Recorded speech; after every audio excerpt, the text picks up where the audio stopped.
Eh bien, bonjour tout le monde et heureuse de vous retrouver aujourd'hui pour de nouvelles aventures. Je voudrais aujourd'hui vous faire partager non pas une vidéo sur les tarots, comme j'ai l'habitude de vous le présenter, mais sur un nouvel outil dont je vous ai déjà parlé d'ailleurs et qui intéresse certaines personnes parmi vous et qui est l'astrologie. Eh bien donc aujourd'hui nous allons voir une initiation à l'astrologie. Ce que je vous propose, c'est toute une série de vidéos pour les astrologues débutants. Bien entendu que si vous avez déjà des notions d'astrologie, vous allez horriblement vous ennuyer, probablement vous ennuyer dans cette vidéo. Donc ça s'adresse plus spécifiquement à des débutants. Et en fait, c'est une astrologie un peu spéciale que je voudrais vous proposer, puisque c'est une astrologie humaniste qui vise à avoir une meilleure connaissance de soi et qui voit en fait l'astrologie comme si, en fait, voilà, par exemple, vous êtes une âme qui est dans le ciel et qui allait vous incarner. Eh bien, imaginez que vous êtes en train de traverser toutes les constellations. Et comme vous êtes né, par exemple, sous le signe admettons, du lion, eh bien, vous allez négocier un contrat avec le lion. Et puis, chaque planète va traverser sa constellation. Donc, par exemple, Vénus va traverser la constellation, par exemple, du Taureau. Mercure va traverser peut-être la constellation de la Vierge, par exemple. Et chaque planète va avoir un contrat avec la constellation dans laquelle elle se trouve. Et donc, ce que je vous propose, eh bien, c'est de regarder quel contrat vous avez passé et que si vous remplissez ce contrat, eh bien, vous allez aller très bien. Et quand vous remplissez pas le contrat, eh bien, vous allez développer ce qu'on appelle les points négatifs des signes. On vous dit souvent, le bélier, il est comme ci, comme ci, comme ça, ou alors il peut être vraiment, voilà, têtu, entêté, hyperactif, etc. Eh bien, en fait, c'est parce que ce bélier-là ne remplit pas le contrat qu'il s'est fixé, tout simplement. Donc, pour être bien, eh bien, remplissez donc votre contrat. C'est ce que je vous propose de regarder dans cette vidéo. Alors, allons-y, on va commencer tout de suite.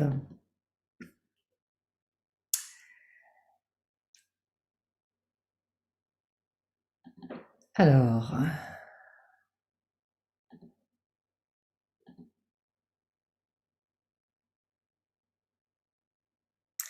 eh bien, commençons donc tout de suite par cette initiation à l'astrologie.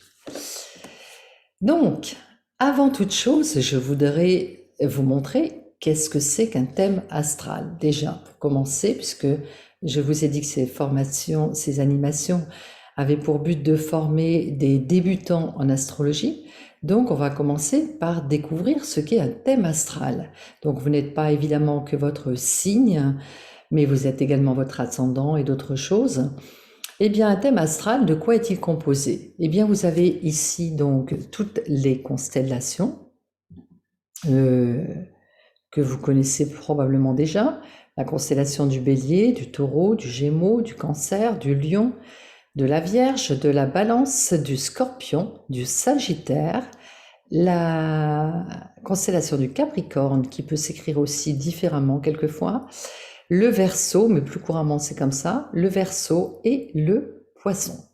Donc vous avez toutes ces constellations qui sont dans votre thème, mais qui sont plus ou moins activées. Pourquoi?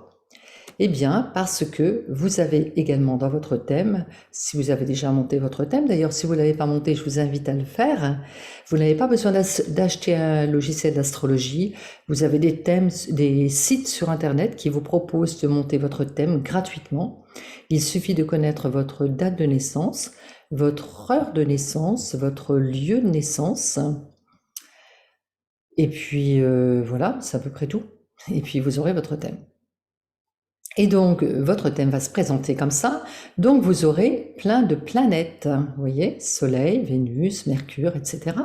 Toutes les planètes qui vont se retrouver tout autour de votre thème, ou parfois dans une petite partie de votre thème, etc.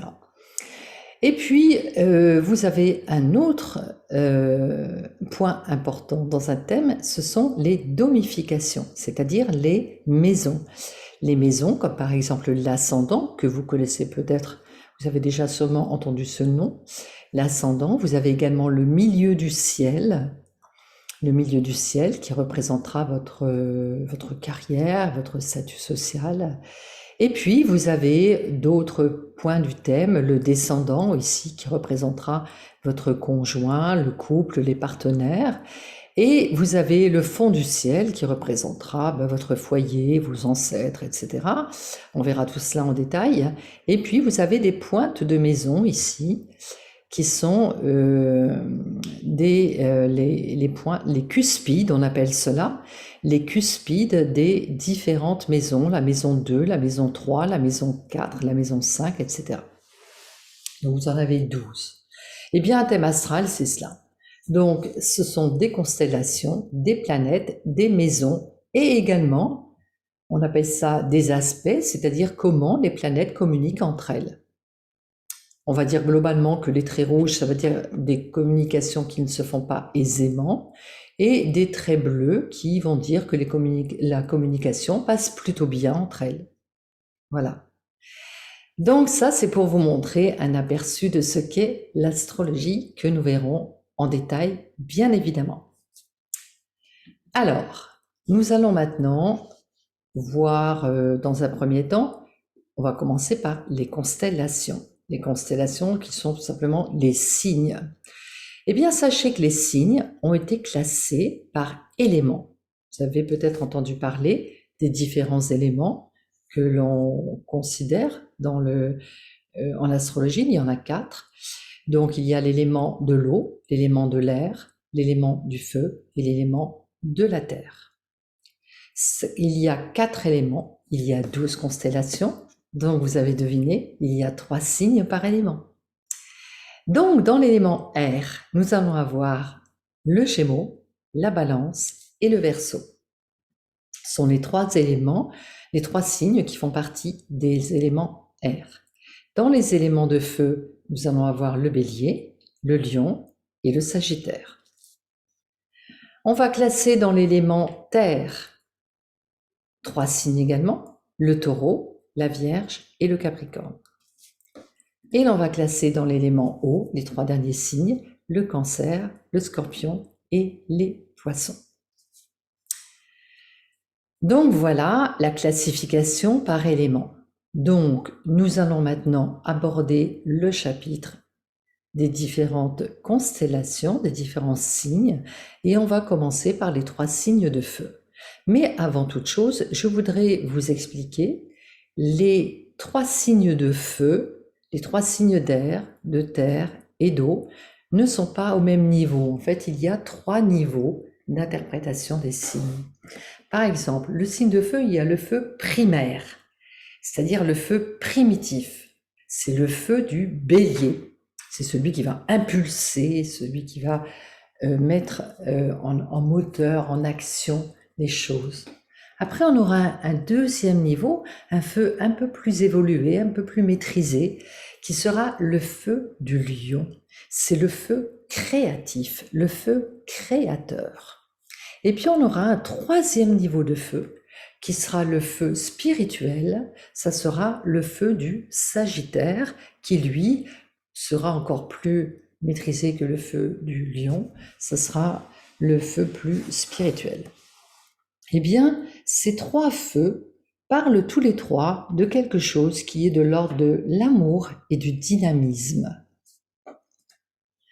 On va voir pareil ces 3 éléments dans tous les 3 niveaux, dans tous les éléments.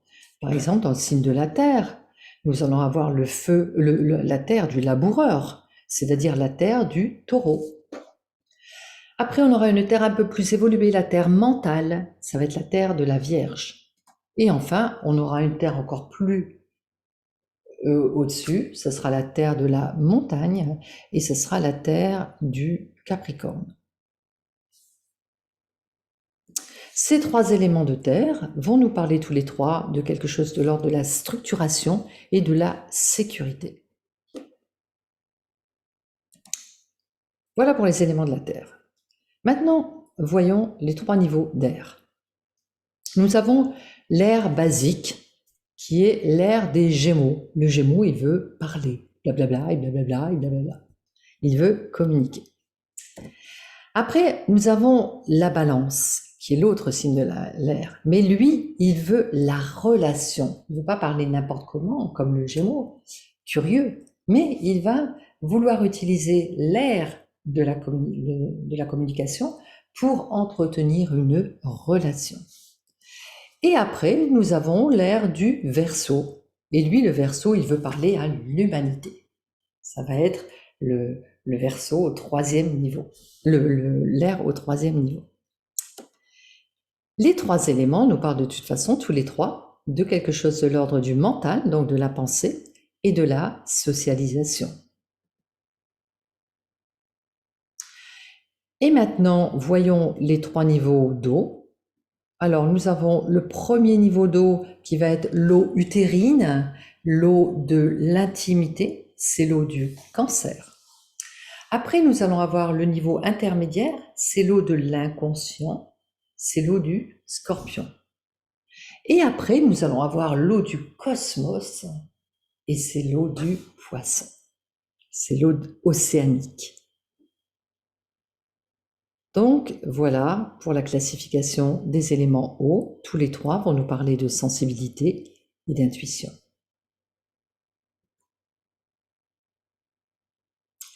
Alors maintenant, voyons en détail les signes par ordre d'éléments. On va commencer par le premier signe qu'on parle, dont nous allons voir évidemment en détail les 12 signes. Et nous allons commencer par les 3 signes de feu. Alors, je vous propose qu'on commence par le premier signe de feu, c'est-à-dire le Bélier. Donc, le Bélier, on va déjà regarder où est-ce qu'il se situe, c'est-à-dire que il se situe donc au tout début du printemps, donc du 21 mars au 20 avril. Alors, sachez que ces dates, elles ne sont pas toujours exactes, elles peuvent bouger de quelques jours. Il faudra voir votre année de naissance. Si effectivement le début du printemps, c'était le 21, le 20, parfois ça peut bouger un peu. Hein. En gros, c'est aux alentours du 21 mars au 20 avril. Alors, nous allons maintenant regarder quelle est sa mission. Eh bien, la mission du Bélier, c'est de s'affirmer. Donc, un Bélier qui va bien, eh bien, il va s'affirmer. Son contrat, quel est son contrat? Eh bien, son contrat, c'est qu'il a décidé qu'il allait venir sur Terre pour apprendre à agir, à s'occuper de lui, à s'affirmer. Donc, faire preuve de courage pour relever les défis. D'ailleurs, c'est quand il va relever les défis qu'il va développer le courage. Ça, c'est son premier contrat. Il doit aussi identifier ce qui est à lui et revendiquer de lui redonner ce qui lui appartient. Donc, réquisitionner ce qui lui appartient. Et donc, ça va être le contrat du Bélier. Il doit aussi lister des choses à faire. Pourquoi? Parce que le Bélier, il est là pour agir. Donc, c'est bien qu'il liste des choses à faire puisque le Bélier n'est pas censé rester dans l'inaction. Alors, quelques mots-clés pour symboliser le Bélier. Le Bélier va être symbolisé par l'audace, l'initiative. Alors c'est vrai que le Bélier, il aura un certain culot en fait. On va souvent dire « Oh, quand même, il est vachement culotté ». Et oui, c'est le propre du Bélier parce qu'il ose, vous voyez, il ose affronter les choses, il a du courage. Hein. Alors c'est lui qui va faire preuve d'initiative, hein, il va être souvent le leader dans un groupe. C'est lui qui va impulser l'énergie du groupe. Avoir un bélier dans un groupe, c'est toujours intéressant parce que c'est lui qui va amener de l'énergie dans le groupe.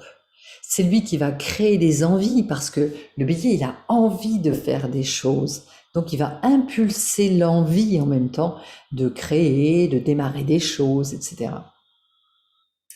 Alors, c'est vrai qu'il va être symbolisé par l'activisme parce que c'est quelqu'un qui est dirigé vers l'action. Il va être inspiré, il a de l'intuition, il va être inspiré. Oh, si on faisait ça, vous voyez, c'est tout typiquement le bélier. Et il va développer de la confiance en soi, puisque plus il va relever des défis, plus il va développer une certaine confiance en lui. Alors il dépense 100% de son énergie sur ce qui l'intéresse, et après, il passe à autre chose à 100%, mais c'est le mec des 100%. Vous voyez, quand il est dans une action, il est à 100% dans l'action. Alors, attention, si vous êtes bélier, vous avez de la combativité, vous êtes là pour défendre ce qui vous appartient, mais attention, vous ne devez en aucun cas créer des guerres. C'est-à-dire que vous ne devez pas être l'initiateur des conflits. Alors attention à ne pas aller trop loin, parce que là, vous seriez dans le côté négatif du bélier. Ok ? Alors, les travers du bélier, si vous n'accomplissez pas votre mission, alors vous allez développer les caractéristiques négatives du bélier que l'on voit souvent. Ah ouais, mais alors le négatif, il réfléchit, il agit d'abord, il réfléchit ensuite. Vous allez être trop impulsif. Il est impatient. Ça, c'est un bélier qui n'est pas dans l'action à 100%. Manque de tact. Autoritaire. Ça, c'est un bélier qui va dans l'excès de son affirmation de soi. Il devient autoritaire. Égoïste, c'est-à-dire qu'après, il doit identifier ce qui est à lui, mais il ne doit pas non plus focaliser sur sa propre personne. Vous voyez ? Hyperactif, c'est-à-dire que dans ces cas-là, il est dans l'action, mais dans l'action n'importe comment, dans n'importe quel sens, et il est dans l'hyperactivité. Et il serait impulsif, ça va être, encore une fois, un bélier qui ne se contrôle pas. Parce qu'un bélier n'est pas comme ça. C'est un bélier quand il va mal. Ok ? Alors, ben voilà pour le bélier. Maintenant, ce que je vous propose, c'est qu'on regarde un ou deux exemples de bélier qui va symboliser cela. Par exemple, j'ai pris comme ça, mais c'est pas par conviction politique, je vous le dis tout de suite, Nicolas Sarkozy. Donc, eh bien Nicolas Sarkozy, voilà, je l'ai choisi parce que il n'est pas bélier. Vous voyez que son soleil n'est pas en bélier. Mais les planètes dominantes, alors on verra ça évidemment plus tard, les planètes dominantes chez lui, c'est Mars. Et on verra que Mars est la planète qui gouverne le bélier, donc c'est très important. Donc il est très marqué bélier finalement, beaucoup plus que Verseau. D'ailleurs, on verra qu'il a, quand on verra les dominantes, on verra qu'il a très peu de caractéristiques du Verseau. Et il a cette lune également en bélier qui est un luminaire. Et quand vous avez un luminaire dans un signe, vous êtes assez coloré par ce signe. Mais bon, tout cela c'est du détail. Sachez que voilà, il est quand même caractérisé bélier. On voit qu'il était effectivement beaucoup dans l'action, et qu'il avait le courage, alors on aime ou on n'aime pas, c'est pas toujours de très bon goût, mais il avait le courage d'imposer ce qu'il avait décidé, de défendre ses idées même si elles ne plaisaient pas aux gens. Alors ça, c'est le côté bélier, c'est aussi un peu le côté Verseau. Et par contre, parfois, on voit qu'il était impulsif. Il a commis quand même quelques bourdes qui étaient liées à son impulsivité et qui ont valu des scandales médiatiques. Et on voit qu'il était également sur tous les fronts, et qu'il a eu une période de sa vie où il était quand même un peu hyperactif. Il a développé à un moment donné les caractéristiques d'un bélier qui allait pas bien et qui versait dans l'hyperactivité. Donc c'est intéressant parce qu'il a montré les différentes facettes. Alors, on a un autre bélier qui, lui, est un peu plus maîtrisé, c'est Céline Dion. Céline Dion, qui est quand même beaucoup dans l'action, qui a développé quand même beaucoup de choses, et qui a quand même trois, quatre planètes importantes dans le signe du bélier. Donc, c'est surtout que c'est un bélier qui est planté sur le milieu du ciel. Donc, du coup, elle est très marquée par le signe, hein.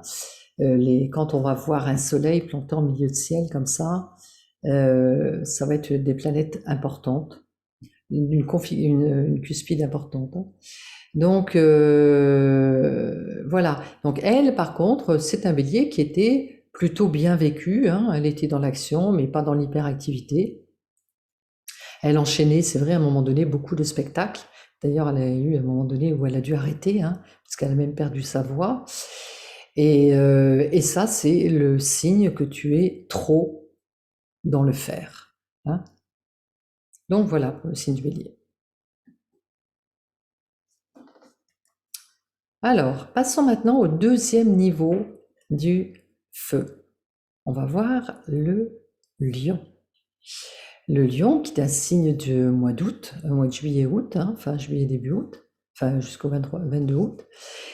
Sa mission, c'est d'être capable de s'exprimer et de créer, attention, sur ce qui lui est personnel. Et ce point est très important. Son contrat, c'est d'être le centre d'intérêt. Quand il est descendu comme ça et qu'il s'est incarné et qu'il a pris le signe du lion, il a promis de s'incarner en étant le centre d'intérêt. Donc un lion qui est le centre d'intérêt, c'est un lion qui joue son côté lion. Il n'est pas mauvais, pas mauvais, il est lion. Il est là pour ça. Il est là pour manifester, pour être le centre d'intérêt. Il est là pour attirer l'attention en créant. Donc un lion doit créer. Et il doit attirer l'attention pour ce qu'il crée. Il doit s'amuser parce que le lion, c'est un signe d'amusement, c'est un signe festif. Donc c'est vrai que c'est quand même sympa d'être né sous le signe du lion, vous voyez, parce qu'on doit s'amuser. Mais attention, sans trop en faire. C'est-à-dire, on ne doit pas non plus être le clown pour être le clown. Mais on doit s'amuser parce que c'est notre tempérament et qu'on est là pour ça.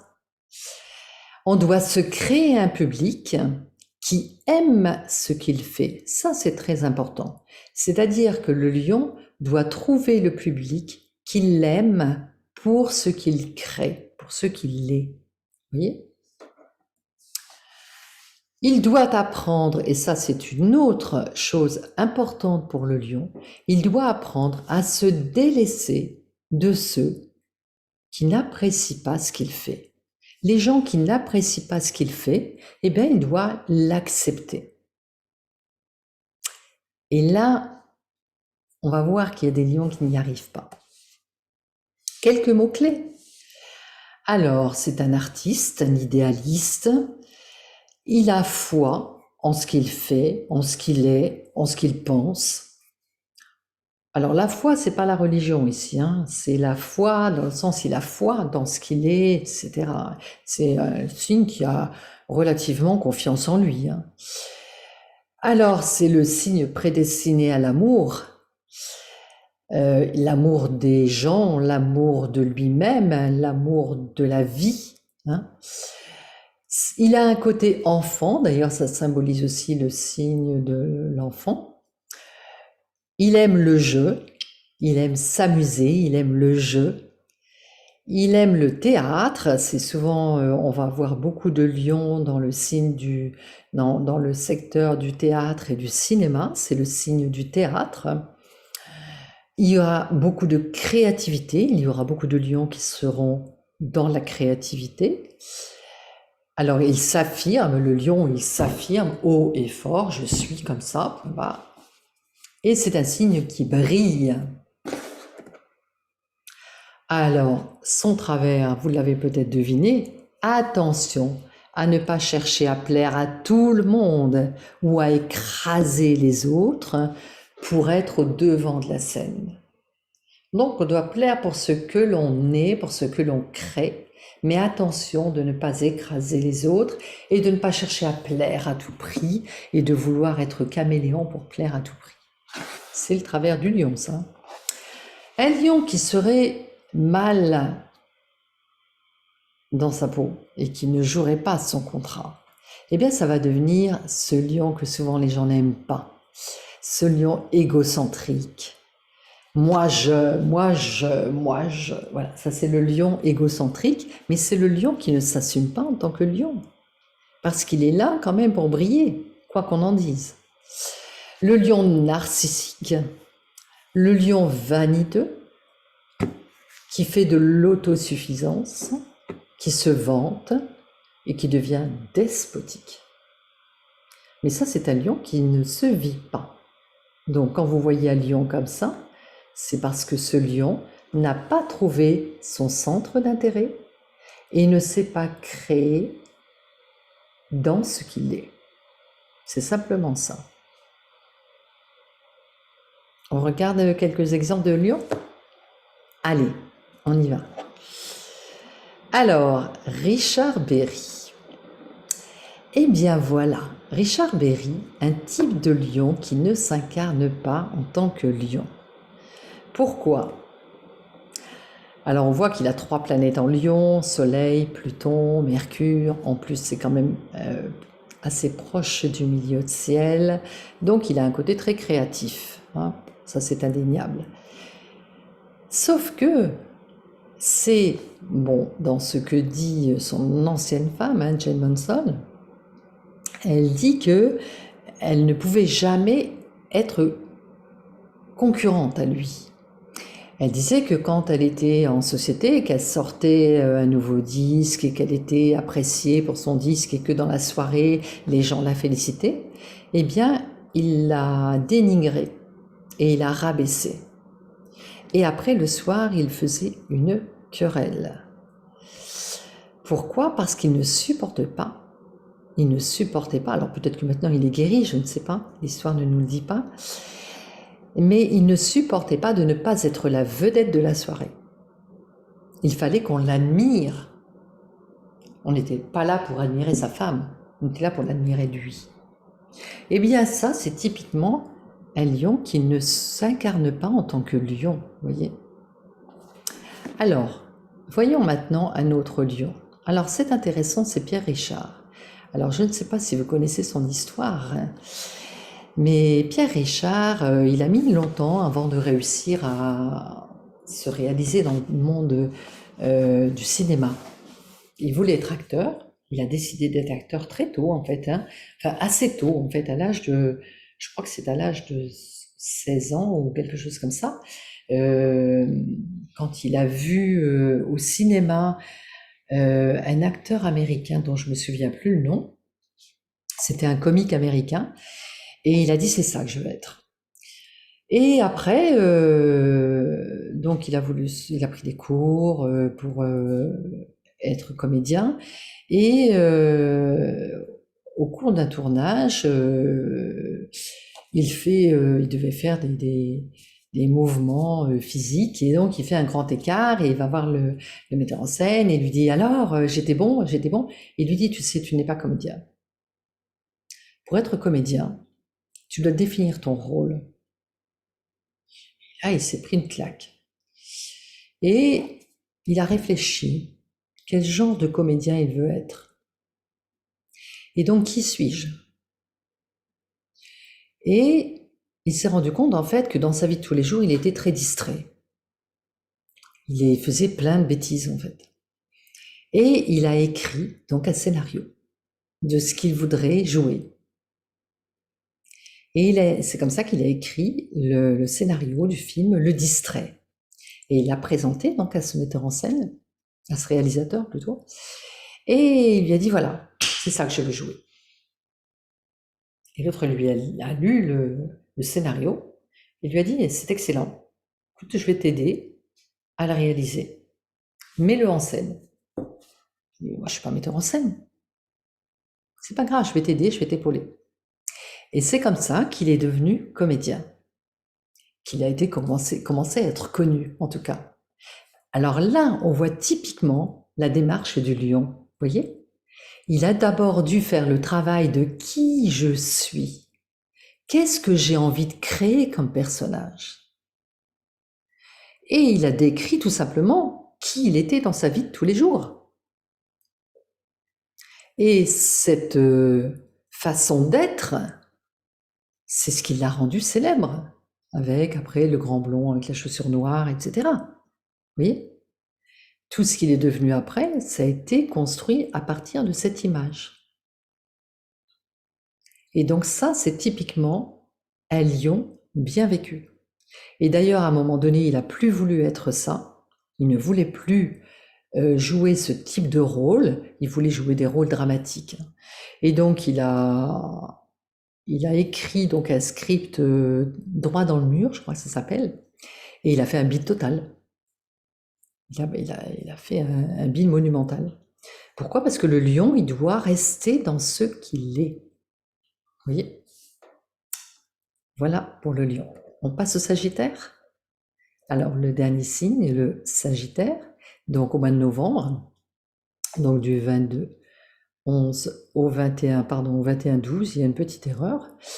Sa mission, c'est approfondir le sujet qui l'intéresse. Donc, le Sagittaire doit choisir un sujet qui l'intéresse et travailler à approfondir ce sujet. Son contrat, soit choisir son centre d'intérêt et passer sa vie à l'approfondir. Donc ici, inutile de vous dire qu'on va avoir des experts. Alors attention, son travers, ça va être de croire qu'il a trouvé la vérité et imposer son point de vue. Vous avez certainement, comme moi, déjà rencontré des Sagittaires qui, ayant vraiment potassé leur sujet, disent qu'ils ont à un moment donné une conviction profonde du sujet. Et ils vont vous asséner leur vérité en disant que eux détiennent la vérité. Alors là, non, c'est pas du tout le contrat du Sagittaire. Alors, quelques mots-clés. Alors, les domaines de prédilection du Sagittaire, ça va être la religion, le sport, les voyages, alors l'espace, dans le sens espace comme ça, mais aussi l'espace dans le sens l'espace. Ils aiment les grands espaces, ils n'aiment pas être confinés, les Sagittaires. Ça sera plutôt l'intelligence abstraite, c'est-à-dire qu'ils vont plutôt développer des théories. Ils vont faire souvent des hautes études d'ailleurs, hein, ce sont souvent des gens qui auront fait des hautes études. Ils vont être très intéressés par l'enseignement, la philosophie, la religion, la médecine, la loi. Il y a beaucoup de Sagittaires qui vont être dans le domaine de la loi d'ailleurs, hein, ou dans le domaine de la philosophie. Voilà. Alors, ça va être leur domaine de prédilection. Alors, le travers du Sagittaire, ça va être ce que je vous disais tout à l'heure. Ils vont être dogmatiques, ils vont vouloir imposer leur point de vue. Ils vont être sectaristes, c'est-à-dire qu'ils vont s'entourer que de gens qui pensent comme eux. Hein. Ça va être un peu sectaire. Peuvent être terroristes, moralisateurs. Hein, voilà ce que tu dois faire, comment tu dois être. Hein, voilà. Ils peuvent être agités, on va pas oublier que c'est un signe de feu, hein, donc ils sont quand même dans l'action. Et ils peuvent se disperser, ça veut dire que dans ces cas-là, ce sera un Sagittaire mal vécu qui n'aura pas trouvé son sujet de prédilection. Un exemple de Sagittaire? On y va? Alors, Woody Allen. Woody Allen, 20 ans de psychanalyse, 20 ans, plus que ça, même 30 ou 40 ans de films, toujours sur les mêmes sujets. Il met toujours en scène, si vous regardez bien ses films, des personnages qui ont des problèmes psychologiques, d'ailleurs qui évoluent en fonction de sa propre analyse. C'est son domaine de prédilection. Alors la psychanalyse, effectivement, la philosophie, la psychanalyse, tout ce qui est la connaissance de soi, j'ai oublié de vous dire, hein, dans le Sagittaire, ça peut être la connaissance, l'approfondissement de la connaissance de soi. Donc voilà. Et alors elle, c'est dans un autre domaine. Alors Luana, Elle a Emira, Loane Emira. Alors elle a développé un autre volet du Sagittaire. C'est intéressant parce qu'elle est militante pour les droits de la femme. Et ça, c'est un autre volet des Sagittaires, c'est d'être des militants. Souvent, ce sont des gens engagés dans une cause. On va trouver beaucoup de Sagittaires qui sont engagés dans des causes et qui vont défendre des causes. Alors, en l'occurrence, elle, c'est des causes féministes, mais on va voir donc des gens qui vont être dans ces domaines-là. Et bien voilà, donc pour les 3 signes de feu, j'espère que tout cela vous aura profondément passionné, intéressé, comme ça me passionne moi d'ailleurs, et que vous allez pouvoir me suivre pour la suite des aventures pour l'astrologie. Donc on verra la prochaine fois les signes de terre et peut-être également les signes d'air et les signes d'eau, parce que là on a mis un peu de temps pour faire les 3 signes de feu, mais c'est parce qu'on a revu toutes les bases, donc je pense que pour la prochaine vidéo on verra plus de 3 signes. Voilà, bon bien écoutez, je vous souhaite une excellente journée et je vous dis donc à très bientôt.